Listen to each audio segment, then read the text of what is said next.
Vice Chair Cornell, we're ready to begin when you are.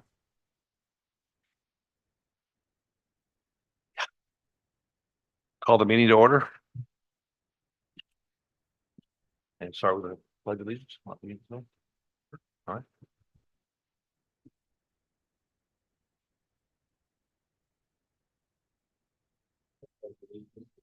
Flag of the United States of America and to the republic for which it stands, one nation under God, indivisible, liberty and justice for all.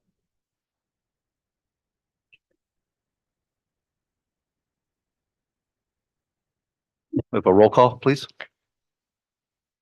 Chair Maggie Bird. Vice Chair John Cornell.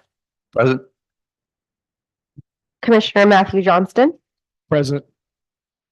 Commissioner Shane Warburton. Present. Commissioner Gerald Abramson. Here. Commissioner Adriana Vondergraff. Commissioner Steve Tannehill. Here. Thank you. And for the record, Commissioners James Flickinger, Commissioner Steve Weiss, and Commissioner Sean Colvin are excused from today's meeting, and we have a quorum for tonight. Great. Thank you very much. We have any changes to the proposed agenda for this evening? No, Vice Chair, we do not have any changes to the agenda. Great. Thank you very much. And how about the approval for minutes of last month's meeting, June 12th of 2024? I will make a motion to approve the minutes from the June meeting. And I'll second. Roll call, please. Vice Chair John Cornell. Yes. Commissioner Johnston. Yes. Commissioner Shane Warburton. Yes. Commissioner Gerald Abramson. Yes. And Commissioner Steve Tannehill. Abstain. Thank you. That motion passes with one abstention.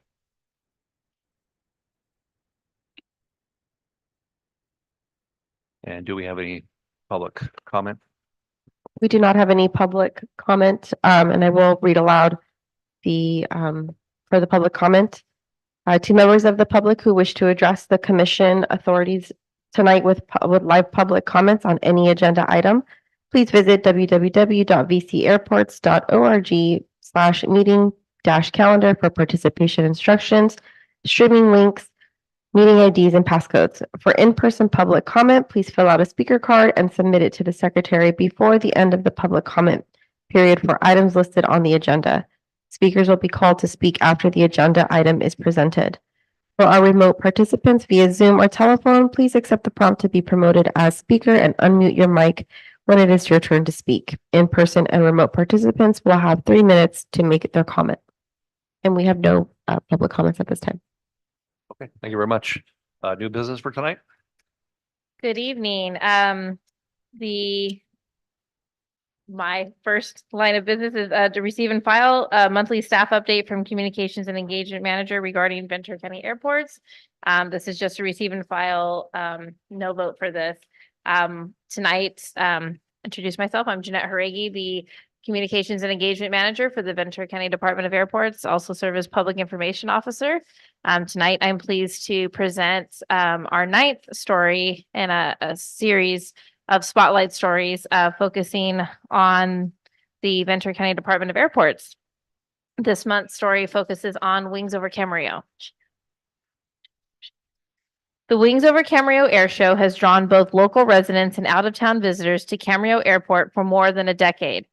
Featuring spectacular aerobatics, countless historical military aircraft, modern military aircraft, Sky Trooper drops, a car show, STEM pavilion, and an array of vendor booths, Wings Over Camarillo offers both veterans of aviation and new generations of aviation enthusiasts a weekend of entertainment and education.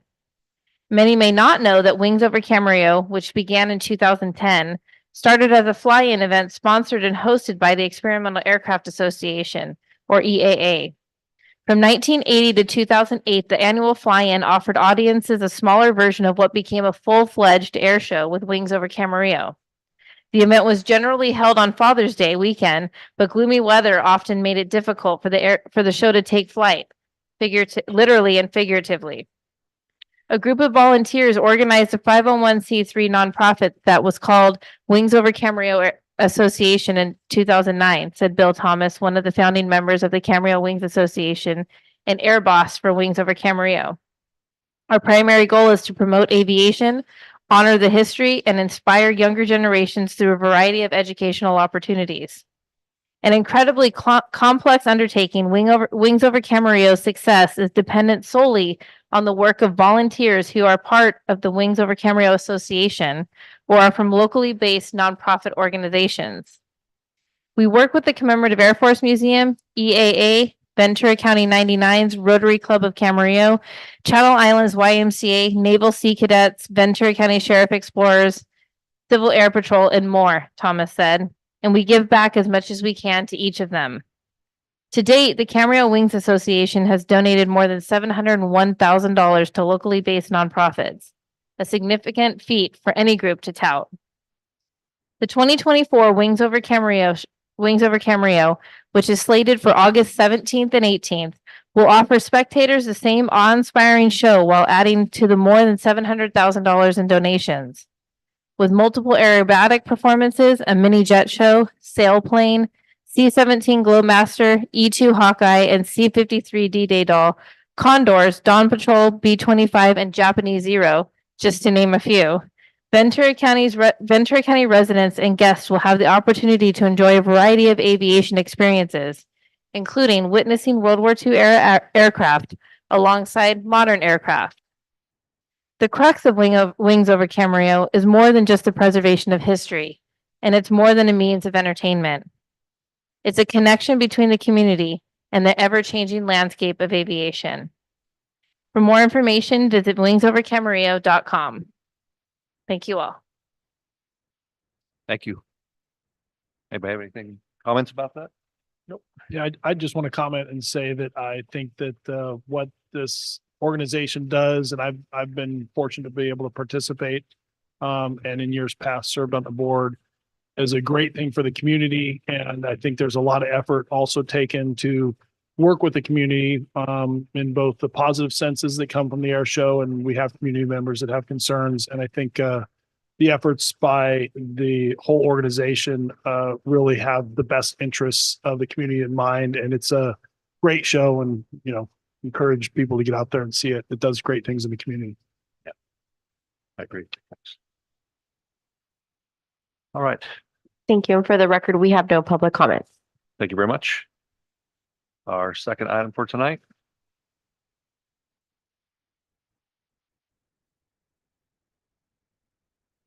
Good evening.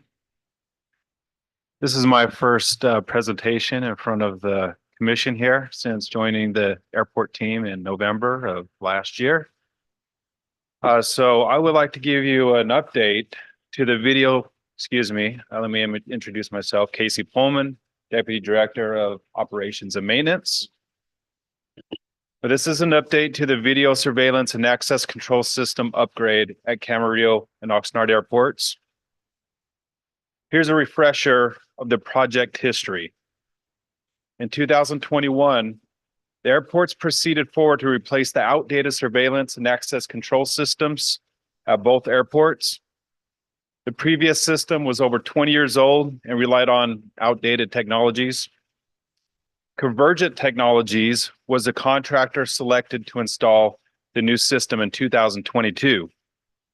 Unfortunately, there have been delays with the installation of the new system, including patiently waiting for the FAA to approve the 7460 request, which is the notice is the notice of proposed construction or alteration that may affect navigable airspace. The purpose of submitting this form to the FAA is that part of the system, we will need to install 4 12-foot metal poles at Camarillo and 2 poles at Oxnard for camera and radio transmission mounting. This is a several-month process, and we currently have received approval for the Camarillo poles, but not for the Oxnard poles yet. Still waiting on that approval. However, the overall system installation is nearly complete, with approximately 90% of the infrastructure already in place. Within the next few weeks, I anticipate Convergent to begin mobilization at Camarillo Airport to finish the installation, and then Oxnard once we have the full FAA 7460 approvals. And I anticipate full operation of our system by the end of the calendar year. Do you have any questions? Does system consider the gates too, or? It is. It's camera system, a surveillance system. We're able to have eyes on more parts of the airports. And then also this is just the access control system to the gates. It's just a updated system that allows us to have better access to see who goes in and out of our gates. Are the cards going to be able to, same cards, the same gate cards? At this point, I'm not sure. Is it going to be the same cards?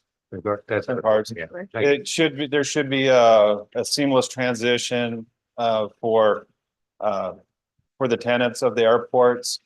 Probably will notice nothing at all, but for us, it's, you know, training of the new system, and we just will have better access and information. Thank you. The word surveillance sometimes triggers people. Can you expand on, is this going to be 24-hour, somebody's watching it all the time, or is it more footage that's going to be referred back to should there be an emergency or something reported? Correct. We're not going to have a 24-hour eyes on our system.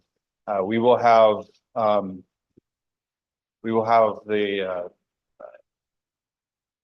access to do so. We will have monitors where we can look at any given time at any cameras that we have installed, but we're not going to have our team, anybody on our team looking at it 24/7. It will be something that we refer back to in case. But I appreciate that. I have an environment where we have cameras everywhere and I'm dealing with it all the time. They think people are watching it 24/7, but it's more to go back and reference should we need to reference it for any reason, not doing a bunch of gotchas. Right. And part of the system as well is we're going to be able to, it's kind of an animal control. We're going to be able to, here in Camarillo, we're going to have some infrared cameras that are going to be able to pick up on any animals and more specifically coyotes, which, you know, we're trying to prevent from going into the movement areas. Had to hold for one today. There you go. And that's why we're installing the system. Any further questions? Thank you. No, okay. Okay. Any comment? Thank you. And for the record, we have no public comment. Thank you. Next item. Commissioners, I have item C, which is support the recommendation support the recommendation by the Director of Airports to expedite the review of the Camarillo Airport Part 150 noise study, flight path alternative analysis. And our recommendation that we're asking of you tonight is just to concur with our recommendation and our plan as I go through it. So you've heard from us over the last year and a half, almost 2 years, the Part 150 noise study that we've completed or in process, both for Camarillo and Oxnard Airport. Oxnard Airport, we've been fortunate to make some changes to the biggest complaint that we've had, which is aircraft in the pattern at Oxnard. And we were fortunate to be able to work with pilots on a volunteer basis and air traffic control to move from left traffic to a balance of left and right traffic. And that's made a huge change and a positive impact on noise for our community members. Now we move to Camarillo. And what we have is our issue mostly is with city of Camarillo and folks that live in Old Town. Their issue, and that's more than 90% of our noise complaints, is jet arrivals over Old Town coming into Camarillo Airport. So what we've been hearing from our community, and now that we're about halfway through the noise study process, we have enough data. And we, from the Aviation Advisory Committee, airport authorities and community members, they'd like us to propose, they wanted us to propose what we could do now in advance of us completing this Part 150 noise study for Camarillo. And what you see here is some of the diagrams. Again, you see the bulk and that hotspot of our complaints. Again, more than 90% of our complaints come from community in Camarillo, Old Town, and it's specifically rival jet operations. Go to the next slide. Kind of puts higher level perspective in Old Town. A pretty prominent mark is the water tower identifier. And then if we go to the next slide, what you see here is we have a couple approaches, published approaches, instrument approaches into Camarillo Airport. There's one of them that puts it, as you see, with the water tower kind of almost right over Old Town. And then if we move to the next slide, this is from our VNOM system. Tracking is about a week long in February. The flight tracks, all the green marks are various, most of them are VFR, visual flight rule arrivals, scattered to the top of the page. But then you see the very defined two tracks kind of right over the water tower. Those are the published approaches. You see them underneath this one, first one in black. And then the next slide shows the secondary one in black. So basically the two published approaches. And in basic terms, it's the highway in the sky as you're landing into Camarillo Airport. It dictates your heading, 257 degrees, and then it has various marks as you come in distance-wise, what altitude you should be at, step-down approach as you're coming into Camarillo. Where does all of that lead us? Well, again, as we did with Oxnard, our proposal is that we expedite looking at, can we modify the approach at all? And again, it's not us modifying it. It is us having a consultant doing some analysis to the approach. Can we raise it? Typical approach is about 3 degrees. Can we raise it maybe as high as 3 to 3.5 degrees? Doesn't sound like a lot, but when you're talking maybe 15 miles, that is a distance. So raising the altitude of the approach. Can we offset the approach? As you see here in this description, maybe moving, maybe the next slide, moving a little bit farther south, moving the approach farther south. Again, it's not as simple as just moving it because you have terrain issues. You have traffic that is coming into Point Magoo, the Naval Air Station that's to the south of us. All those have to be analyzed. Could we adjust it? But that would help us move it away from Old Town potentially. And then the next slide, we kind of go, and this is some of the visual. Thought this might help. Again, water tower, you see the runway approach end, kind of show the visual how close Old Town is to the end of the runway. And the next slides, you see the tracks again above. Again, FAA dictates not only the heading, how far you're out, but also step down what altitude you're out at, how far you're out. So this is a 3-degree slope. I think the next slide shows maybe what a 3.5, 3.4 degree slope. Again, close in, not as much, but as you go farther out, would potentially help us. So changing the glide slope may help us. You see another visual kind of where we are with the water tower. It's kind of south of the water tower, a little bit south of Old Town, the approach. Next slide. And then the last thing, so possibly raising the approach, moving the approach farther south over ag lands. And the last is, and what you see here is a published visual approach. Because we're in beautiful California, has a lot of good weather, you can discontinue the approach and now do a visual approach. And this is a published visual approach into Monterey Airport for noise reasons, where pilots could deviate around noise sensitive areas, communities. So those are kind of the 3 things that have potential. So what we're proposing is that in advance of us finishing this noise study, which is likely the first or second quarter of 2025, is garnering your support for us to move forward with hiring a consultant to do some of this analysis. And what we'd ultimately do if they found something positive that we could do is submit that to the FAA and see if they could evaluate it, that takes a long time. It takes years to get through this process and then ultimately get something published. So that's what we're hoping, that we garner your support, that we kind of move forward, because our communities want things to happen as soon as they can. And this is one big item, because we know that a majority of our noise calls, 90+% come from Old Town, that this would help us get there potentially. No guarantees, but we think this has a good chance of making various changes, along with the other things that will ultimately come out of the noise study. Again, there's no silver bullet. Be clear, it's not just one thing that will help us mitigate some of the noise, as we've seen with Oxford. So I think that's all I have, unless you wanted to try the 3D visual. We're gonna try one thing, see if this also helps put in perspective kind of the approach over the top. So again, these are the two main flight tracks you see to the right coming in, lining up, and then kind of a straight in. And we have the ability to kind of just show a different angle so you get a perspective what it looks like and where the water tower in Old Town is. So kind of you can see the water tower coming in, that's kind of the Old Town area, and then the end of the runway, just about a mile further to the east, to the west.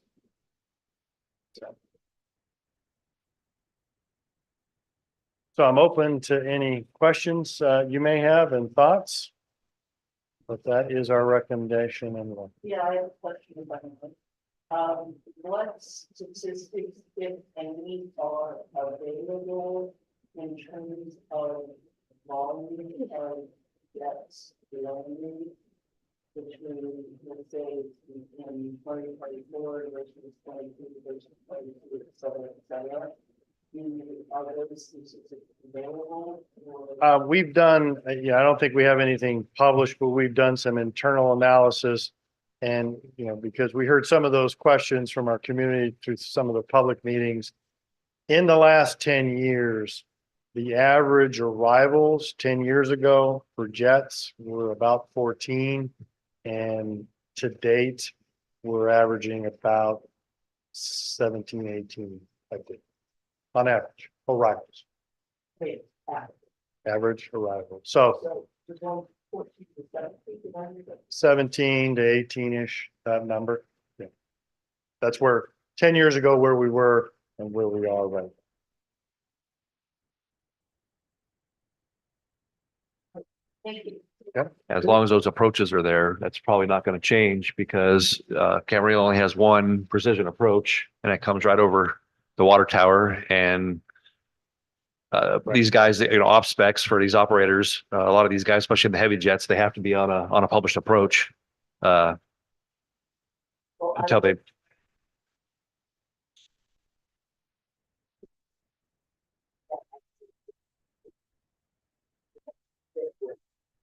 Personal experience and what's going on in my house. Yep. And you said this doesn't have any financial impact, but the $50,000 to $100,000. So there is no, at this point, what we're proposing is that we would assemble several consultants that could do this work. We have various on-call consultants already. We would assemble various companies that could do that. We would pull together a committee to kind of rank and select the best company. And then we would go through the typical contract process to hire somebody to do something like this that would range, in our estimate, between $50,000 and $100,000. It'd be on our dime to do something like this, as opposed to waiting and or just throwing it to the FAA and saying, hey, will you look at this? And I did this in my previous life a decade ago in Contra Costa County. And that's a much slower process because you get in the queue with the FAA and they've got to do the analysis and review it and all the other things they do. We would be, in our effort, trying to expedite that by hiring a consultant. Most of them are retired FAA folks, doing it in advance and saying, here you go. We believe this would work. We'd still review and other things, but it would expedite the process. One light of 14 to 18, I think to myself, $100,000 isn't, a small amount of money. It So- could be used. And that's a fair question. Where our community comes from is that's where we were, where we are, and our projections, if you look at our forecasts, that those are growing. So our efforts are to not only where we are in that delta, but where that delta will be 10 years from now. Or 20. I know it's speculation and a lot to be determined, but if you could accomplish what you would hope to accomplish, do you have a feel for what kind of benefit that would be to the community in terms of noise impact? Yes, it's hard to say, in the best case scenario where there's no overflights at all. And I'll just use again where I was in Contra Costa County. Ours wasn't an arrival issue, it was a jet departure issue, standard instrument departure, a SID departure. We went from the number of noise complaints we had for jets decreased by 90%. So it depends what we have in the end result. So hard for me to answer, but clearly that is our issue with our communities for Camarillo, and this seems to be, and there's multiple things that we'll be looking at, the best opportunity for us to make an impact. Well, it's all in the data, right? Because the number of noise complaints in an aggregate decreased by 90% previous experience, but maybe that was from how many households, right? So that it just gets in the minutia of, are we, understand. Yep. So theoretically, if we were to increase the glide slope of the Arnav Zulus and Yankee into runway 26 there, the extra 5 degrees or a whole degree at 15 miles could be significant altitude wise. But when you're on about a 2-mile final over the water tower, do you know how much extra altitude that would really produce that close to the runway? I don't, and you're correct, it is not hundreds of feet. Right. It's tens of feet, maybe. Yeah. I'm a little skeptical about what can be done. I'm obviously not a consultant, nor am I a major expert in this field, but picturing a visual approach to circumvent Old Town Camarillo altogether brings memories of watching airliners flying low over the hills into Kai-Tak Airport, and might not necessarily seem most favorable or safe for those big jets that require the speed and the approach profiles that they do. That's just a consideration that I'm kind of thinking of. There's no question. I don't think anybody would support anything that would not be safe. That goes without, that's just an automatic. Agreed. And how does that affect the city of It's coming in? Right now with the fires and stuff, because there's the want to comment, the city on next week or about why are they taking so only get it rapidly air and over and certain with understanding of what the city giving us No, some of it we're simply not going to solve, and most of those aren't coming out of the instrument approach. It's a visual, and it's a very unusual aircraft, and it causes questions. That's why we have Jeanette to kind of trying to get that information out so they know. Once they know what it's about and what they're doing, that eases most of the concerns, but not all of them. Yes.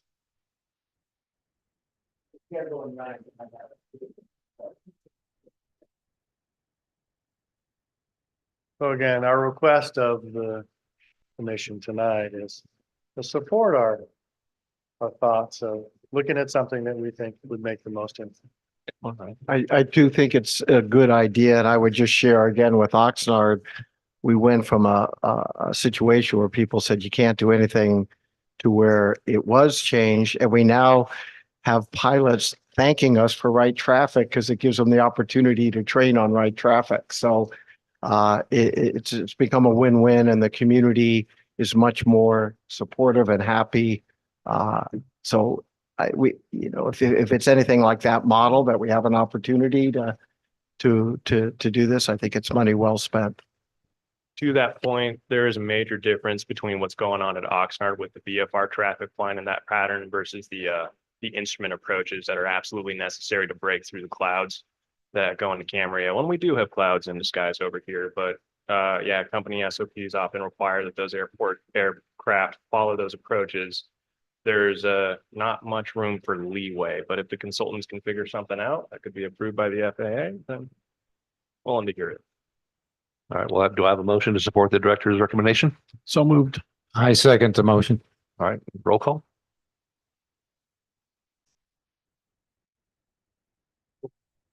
Yes, for the record, we have no public comment. And also just for the record, wanted to share that Chair Maggie Bird and Commissioner Adriana Vondergraff joined us during item 6B. The roll call, Chair Maggie Bird, Yes. Vice Chair John Cornell, Yes. Commissioner Matthew Johnston, Yes. Commissioner Shane Warburton, Yes. Commissioner Gerald Abramson, Yes. Commissioner Adriana Vondergraff, Commissioner Steve Tannehill, Yes. and that recommendation passes unanimously. Thank you.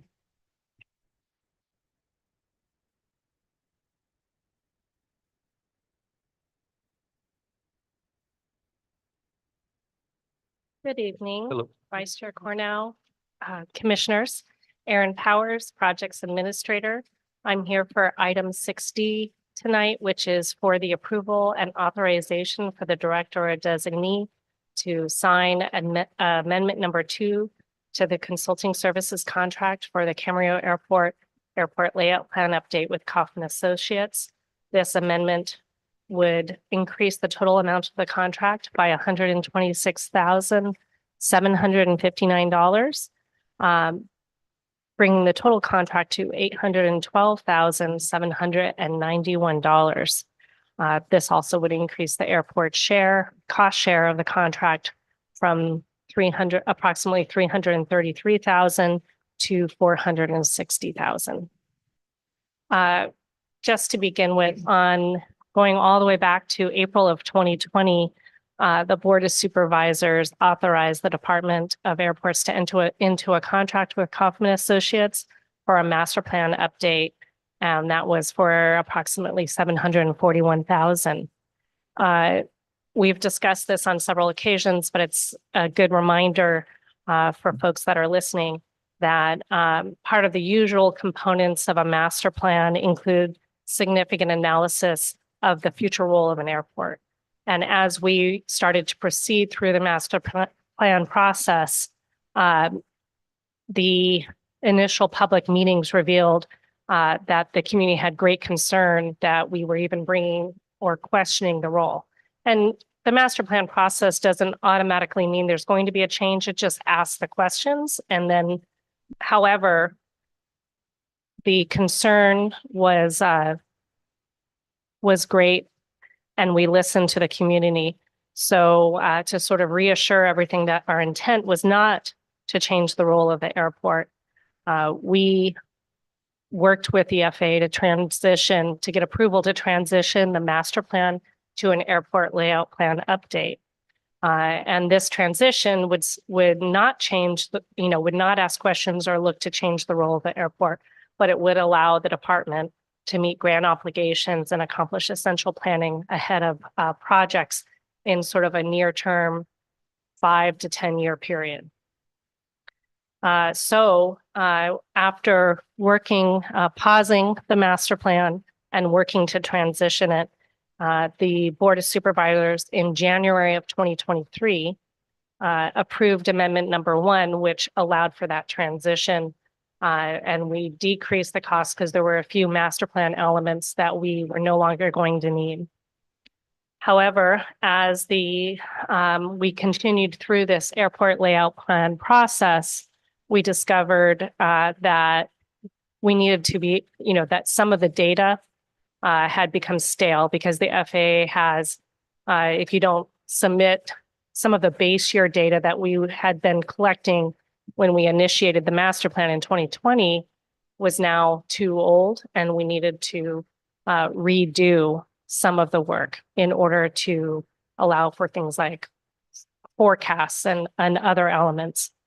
And so amendment number 2 in the amount of $126,000 and change will allow us to wrap this study up.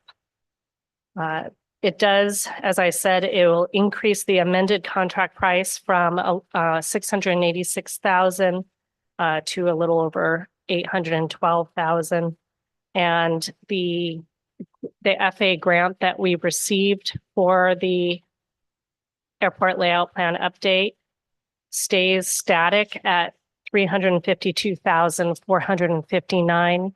And so the airport absorbs any costs beyond that. And so our share will increase to 460,000 and $332. And so staff is just requesting that your commission recommend the board approve amendment number 2. And fortunately for us, we have submitted this airport layout plan update to the FAA, and we will be closing out this contract and grant very shortly. So I'm happy to answer any questions you may have about this request. Any questions? No? Okay, thank you. Okay. Thank you. And for the record, we have no public comment, Thank you. and this will require a motion and a second. Do I have a motion to approve amendment 2 as written? I will motion to approve it as written. I'll second. Great. May we have a roll call, please? Chair Maggie Bird, Yes. Vice Chair John Cornell, Yes. Commissioner Matthew Johnston, Yes. Commissioner Shane Warburton, Yes. Commissioner Gerald Abramson, Yes. Commissioner Adriana Vondergraff, and Commissioner Steve Tannehill. Yes. Thank you. That motion passes unanimously. And we are on to next item, and we have a guest speaker. This is item E. Receive and file presentation, Wings Over Camarillo Air Show at Camarillo Airport. You heard some of the overview already from Jeanette in our office. We've invited the air boss, Mr. Bill Thomas, to come give a short overview of the wonderful air show that I think is the 43rd year this year of the event. So if you have any questions for him, he's ready to, I think, some slides.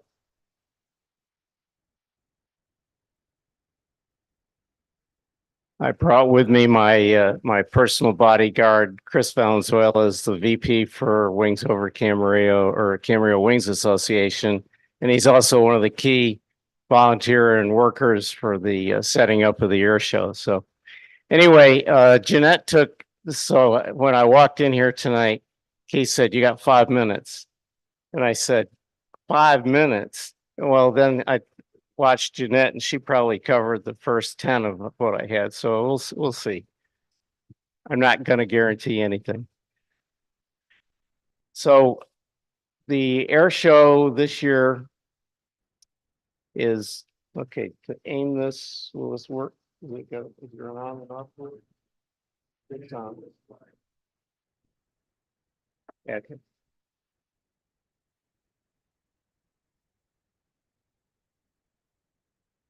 Okay, next. Sorry. So one of the first changes, what she said was the C-17 is busy flying that weekend. And if the best I'll get is maybe a flyby of the C-17, but won't be there as a static. You can see how much space the C-17 took, but we'll have 2 or 3 other airplanes besides the 17 there, the E-2 from Magoo and P3 will be there. So we'll have plenty of things for folks to look at. Next. Jeanette covered that very well, so I'm not going to. Next. And I think she also hit on the real reason when we set up the file. If anybody's ever done it, it's such a painful thing, but mission statement was the first thing you have to work on. And the mission statement for Camarillo Association is to put on an air show. And then all the rest of that is the benefits of putting on an air show. So we don't have any hidden agendas. We're there to put on an air show and help the community gain the benefits of all of the things that happen at an air show. Next.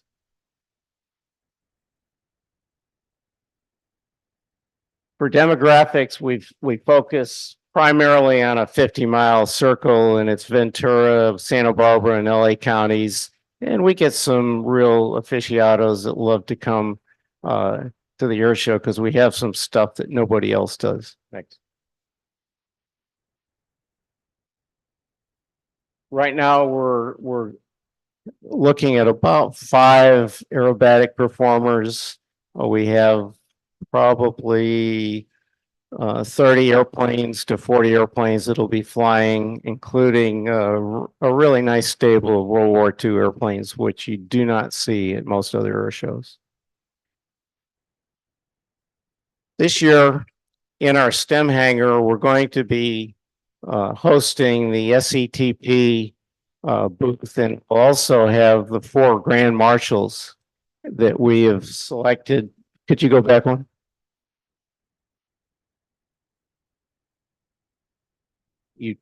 So the saluting of the test pilots, this is the X1 in which when you say test pilots, we're trying to get first flight folks. So next. So Tom Morgenfeld happens to be a Camarillo resident and also a hangar resident here at the airport, and he had the first flight on the YF-35 for Lockheed. So he was our chief test pilot for the F-35. Next.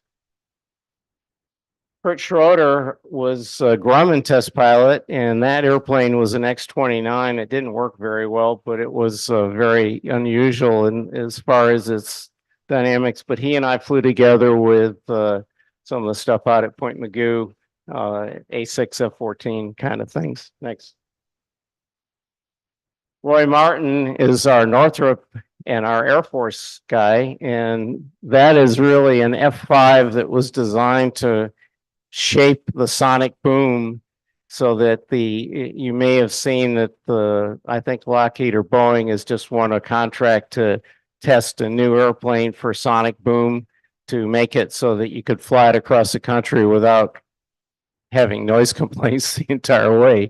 So the F-5 was a experiment to shape that sonic boom so that it would be minimal and acceptable.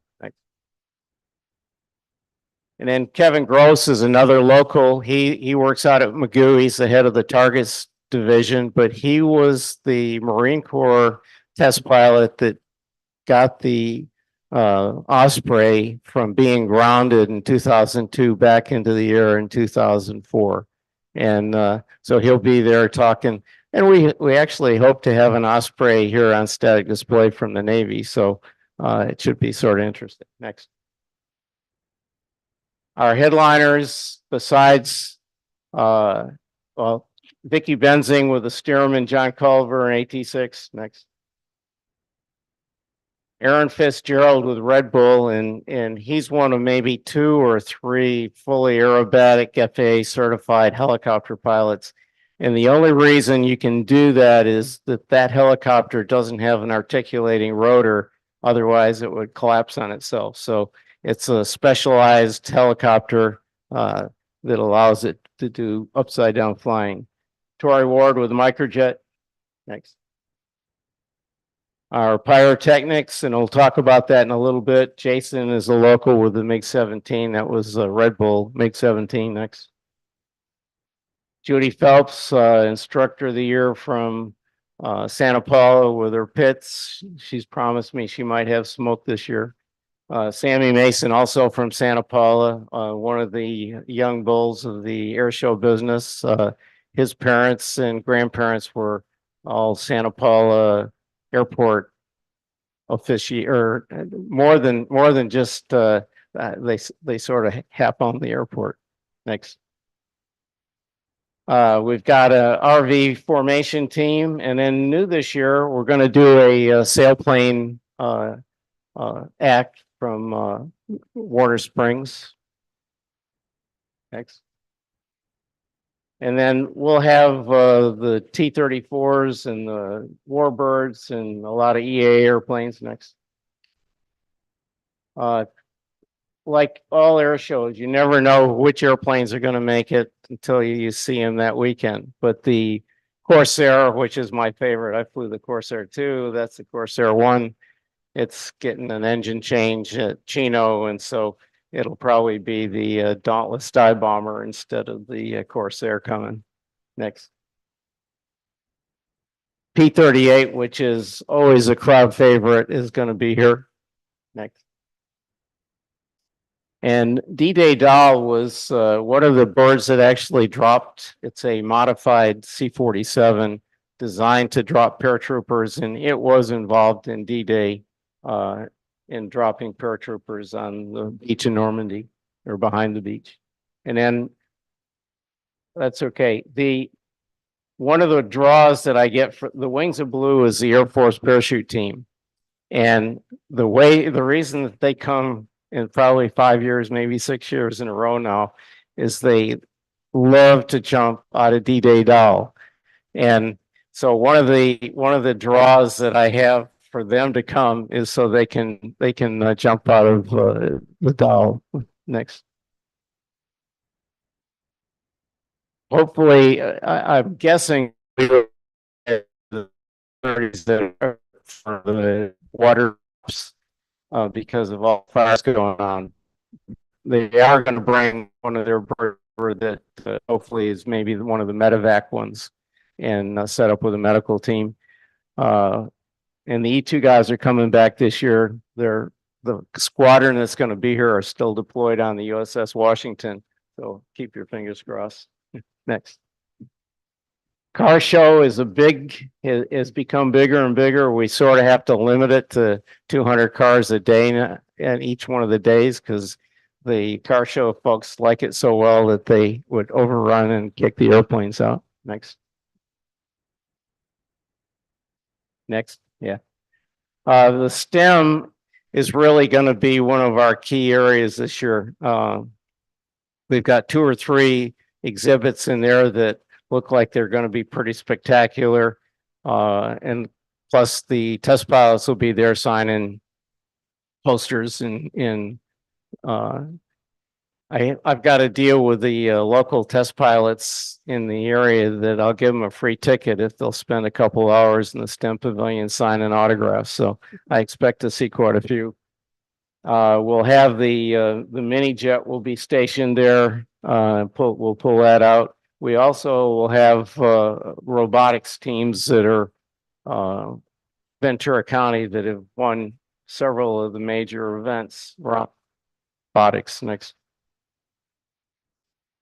We'll have a veterans hangar with I think we still are going to have maybe 1, maybe 2 World War II vets going to be at that hangar.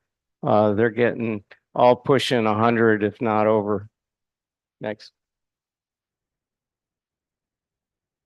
And the real joy on this is watching the kids as they get a chance to get up and close with airplanes that you would not get up and close to anywhere else.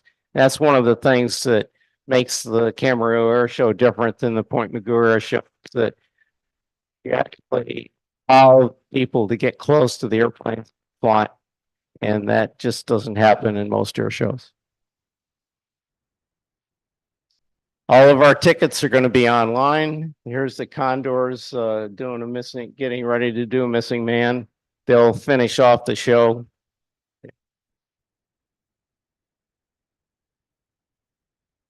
So one of the couple of things, one of them is that you saw the pyro, and we worked very hard to make sure that the animal shelter is one of our primary focus points when it comes to pyro. There was a lot of angst at the beginning because they thought that it was going to be a fireworks display. All of our pyro, ground based, there's nothing that's airborne. Shockwaves don't make it to the animal shelter. We aim the dynamite sticks that help set off some of the boxes of gasoline that make the pyro visible. We aim the stick right at the animal shelter, and so the blast goes 90 degrees from it.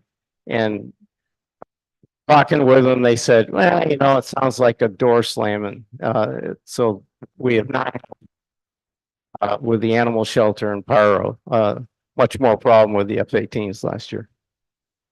The other big criticality, and we've been working with the Department of Airports, but I will give you a heads up that parking could be the end of the Camarillo Air Show if we can't figure out a way of getting more cars parked. I think we can do it. And there's, anybody that's coming, tell them to carpool. But I'm thinking that next year we're gonna have to do parking. We have not come up with a plan that we have not come up with a plan that can get 5,000 people off of the airfield in 30 minutes and with buses. And it's that's going to be a problem that is for probably next year and in the future, but just a heads up, that is going to be one of our weakest links. Anybody got any questions for either me or Chris?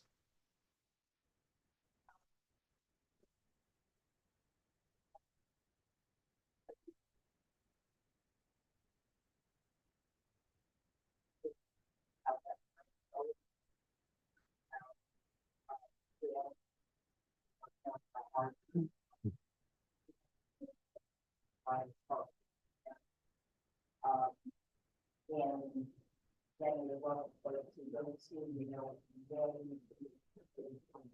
So I'm just wondering and how do you I reluctantly have a membership on Nextdoor. I also try not to get involved in it until about 30 days prior, because anything before that just gets lost. So come about the 17th of July, you'll start seeing me post about every other day with pictures of pyro and talks about the animal shelter and all that. So in 3-letter words or less, yes, yeah. So a couple things. Exciting. I've mentioned before, my father flew a Stearman. He was a Navy fighter pilot. And real quickly, as a diversion, we were just in Normandy, a group of us, and my friend's father was a pilot of a B-17. And she had the book that had his 25 missions in handwritten. Yeah. Each mission. The logbook, yep. Yep. And she kind of knew about it, but being there, seeing the cliffs of Dover, it just was so real for us. So I think all of that is so wonderful. Couple things. The thing I particularly care about are the careers that are available. I'll mention again, I have another friend of mine, son goes to UC Davis, gets a degree in whatever, philosophy, goes to the tech world in San Francisco, hates it. He's now a mechanic with United, fixing the jet engines, loves it. And these are good jobs that are out there for these young people. And air traffic controller jobs is another one. So I just love to see that, and we encourage as much as we can to attract people into the various careers that are out there, not just pilots, which is a good career for sure, but one of the groups we have coming from Chino is a training facility that does maintenance training and teaching in the aviation maintenance world. So I totally agree. Yeah. I'm sure we're a little early on this, but any possibility of eVTOL, or is that down the road away? Well, one of the things that we're planning on having in the STEM hangar is the Helix from Pivotal Aviation.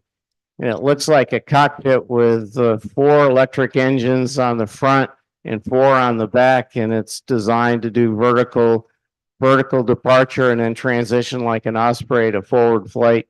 And they're going to bring a chair for the folks to sit with virtual reality and a big screen that other people can watch it. And if it's a perfect world, we'll have a second one that we'll do a flight demo on, but so far they haven't been able to confirm that they can pull the second one off yet.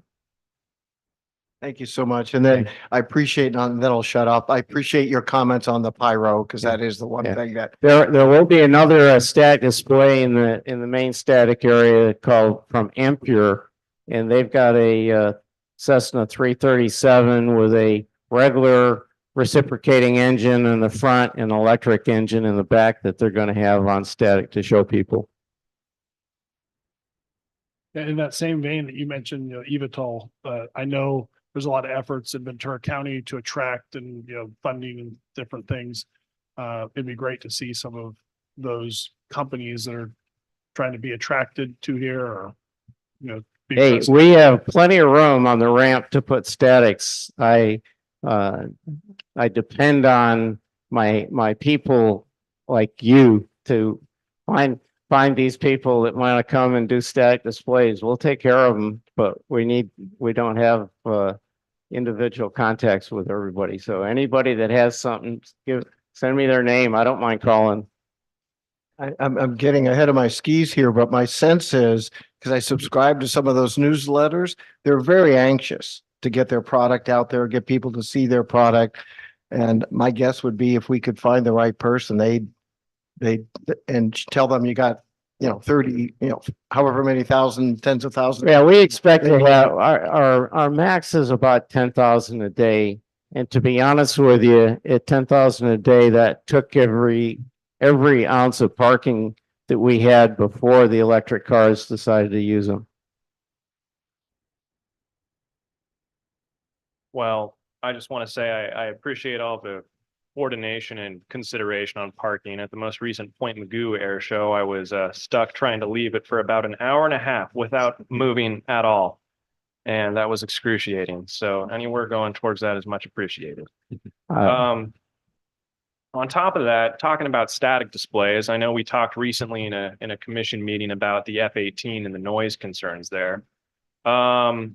Was there any move to try to at least get a static display of an F-18? Because I've been working my tail off to get an F-18, but so far last year I couldn't keep them away. I had eight or nine F-18s on the docket. It got down to 5 by the time we finished, or 6, I think.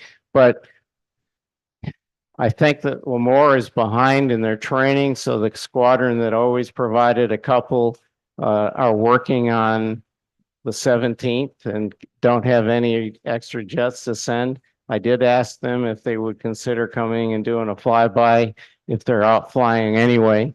So we'll see. I can't promise anything, but I'm working on it. And VX9 at China Lake is still looking to see if they can bring one, and the fighter weapons school and up in Fallon are looking at their schedule to see if they could. But I keep trying to lure these folks from Tucson and Phoenix and China Lake to come to the coast for a cool weekend, and it would seem to be a logical draw, but I haven't.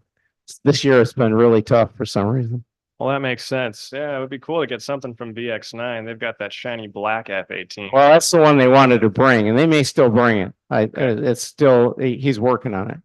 Well, Just make sure there's a warning in next door for the F-18.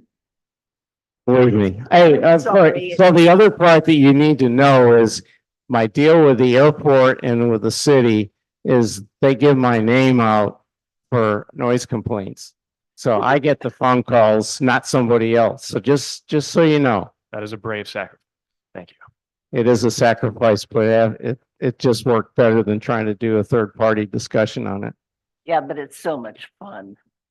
Well, cross my fingers on an F-18 showing up. That's always such a showstopper. I'm trying.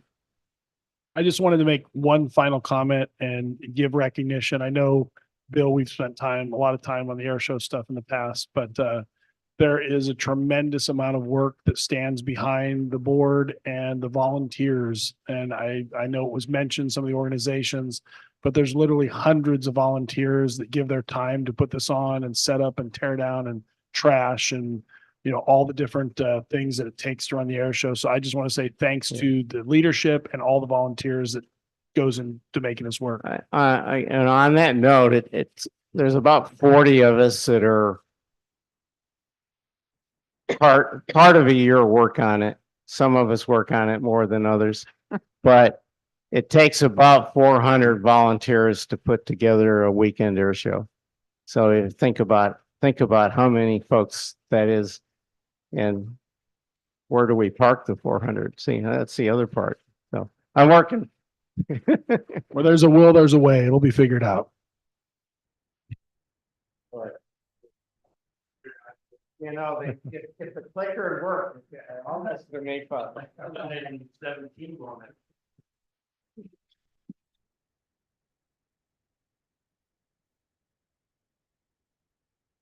Sorry. Oh, correct. Work. It's all good. Yep, we're all good. And for the record, we have no public comment. Thank you. All right, and we are to the final item, director's report. I had a few items I wanted to share. One is a question from Commissioner Tannehill a meeting or two ago, asking how many gallons of the unleaded fuel at Oxnard were sold out of since we started selling, the entity Golden West was selling non-leaded aviation fuel. They've sold only 450 gallons out of 35,000 compared to 35,000 gallons of the standard leaded fuel, 100 low. So a little more than 1%.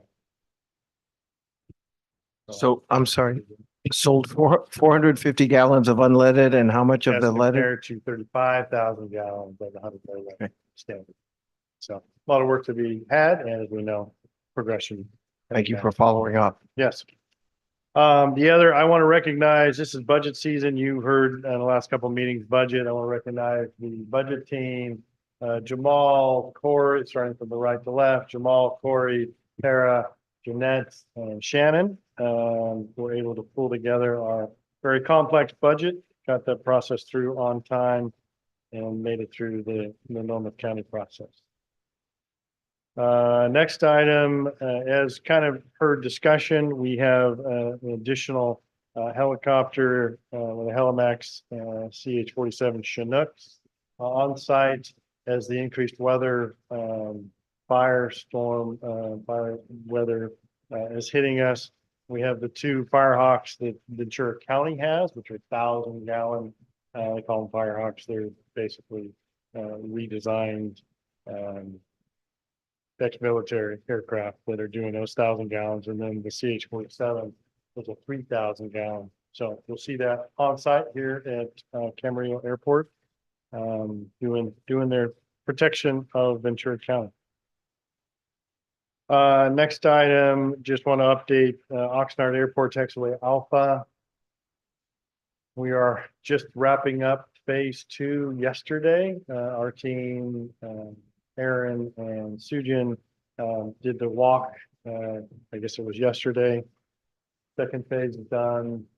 So basically almost more than 2/3 of the pavement have been completed and updated at Camarillo, at Oxnard Airport. And we're on the third phase, which carries us through basically the end of July. And we've had to add a fourth phase to kind of go back 2-3 days worth of work, which carries us through about the first week of August. And then that project will be wrapped up. And at that point, basically all the pavements at Oxnard will be new, starting about 3.5-4 years ago. Next item. Just a real Go ahead. quick question on that, if I may.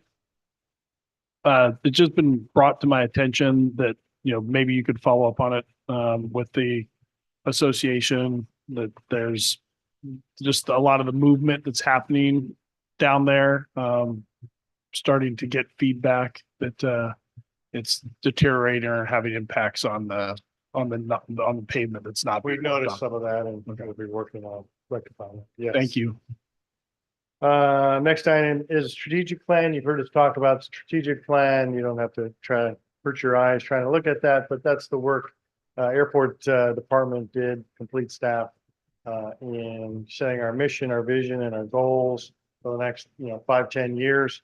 We're gonna start putting up some placards and some billboards around the office. And so you'll see some of those. The kind of commitment to the entire airport staff in the future, in the service and our customers. So we'll see some of those come up.